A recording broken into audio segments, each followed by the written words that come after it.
Hello, my name is Fabio Caminati. I'm going to be reviewing the short story writing MOOC by Darla Grant, Christina Jorgensen, Alyssa Rose, and Andrea Ross. First thing that I want to say about your course and your Weebly site is the design is phenomenal. This reminds me of a Victorian era library or study where people would sit down with their quills and their ink and write. It's very welcoming and very warming. So good job with that. Second thing I want to congratulate you guys on and say good job is your quote by Stephen King. I think that's a great quote. Good writers have to read a lot and they have to write a lot. And not only writing but revising, and I think you guys have the point of that down very well. So let's just get right into it. As far as your course description, it's right there. Despite a passion for creative writing, many people refuse to identify themselves as writers.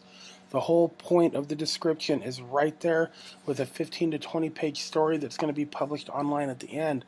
I think that's probably, as an English teacher and a creative writer myself, I think that's probably one of the least commonly done and most overlooked stages of writing is publishing or attempting to publish. I'm really glad to see that you guys have included self-publishing with the Scribd site in this MOOC. Good job. Course objectives are there. There's a number of them. I count 7, and it just walks you right through the course. Your performance and participation expectations are right there as well, with peer review, story writing, and then all online activities. So congratulations on that. Your assessment plan. Your assessment plan is right there. You've got a nice little Word document link that goes through how all of the students are going to be assessed and how they're going to earn experience points and badges towards their final grade. So that was really good as well. Now, as far as your course content and student sharing, that kind of stuff, that's all contained pretty much on your course technology page.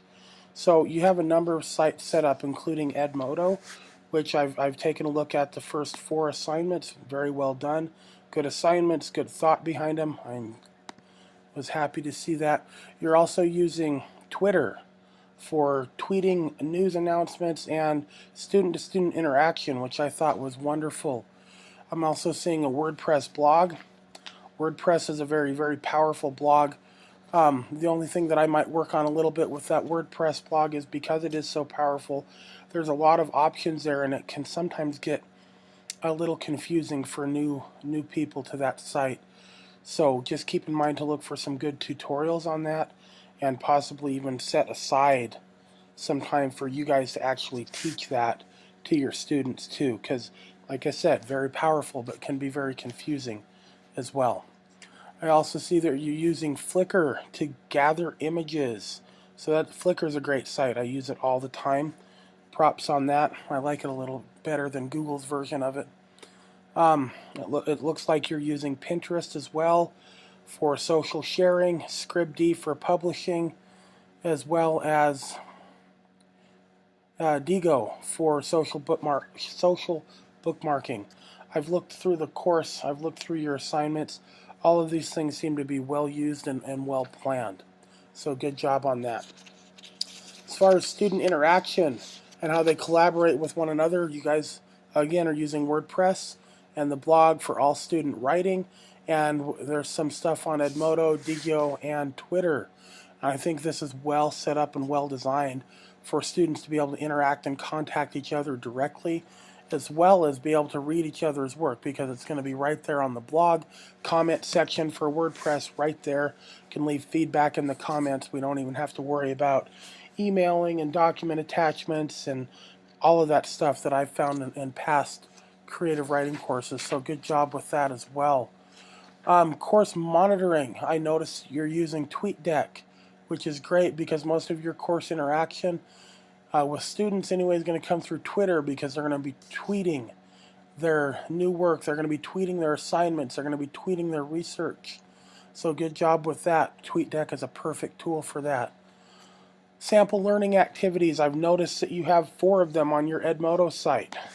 So great. We have some real basics here with mood and tone. We get started right into that, and then we talk about passive and active voice. So we're building skills as we start writing. I love that. And you talk about the assessment for short story writing, which is great.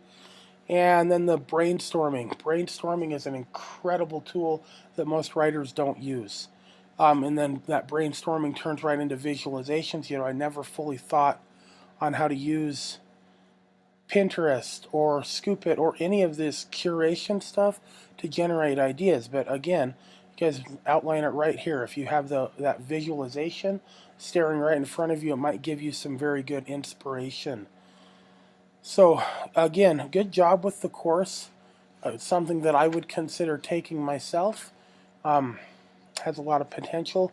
So again, very good job. Thank you very much for letting me review it. I enjoyed it quite a bit.